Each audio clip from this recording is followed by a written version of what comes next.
చూస్తుంది ముందరకు 9 news channel. Please do watch.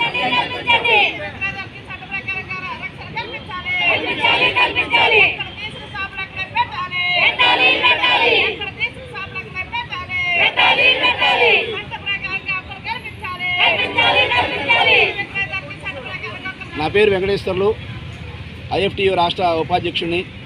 గత వారం రోజులుగా జీవీఎంసీ పరిధిలో దాదాపు 10,000 మందికి పైగా వీధి విక్రయదారులని ఇక్కడ ఉన్న జీవీఎంసీ కమిషనర్ తన ఏకపక్ష నిర్ణయాలతోటి చట్టవిరుద్ధ చర్యలతో రోడ్డు మీద పడేశారు. అలాంటి అధికారాన్ని ఆయన కట్టబెట్టలేదు. ఇక్కడ ఉన్నటువంటి లోకల్ కార్పొరేటరు మూర్తి యాదవ్ వేసినటువంటి పిటిషన్ మీద హైకోర్టులో నిర్ణయం వాయిదా జరిగింది. అంతకుముందు జరిగిన వాయిదాలు కూడా స్పష్టమైనటువంటి ఆదేశాలు హైకోర్టు జారీ చేసింది.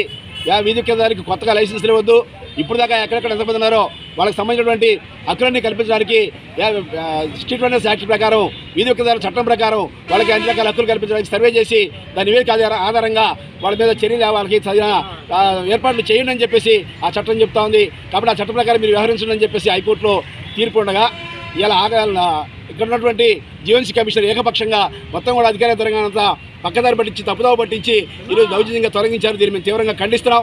వెంటనే ఎక్కడికక్కడే వాటిని తిరిగి నిర్మించాలని డిమాండ్ చేస్తున్నాం.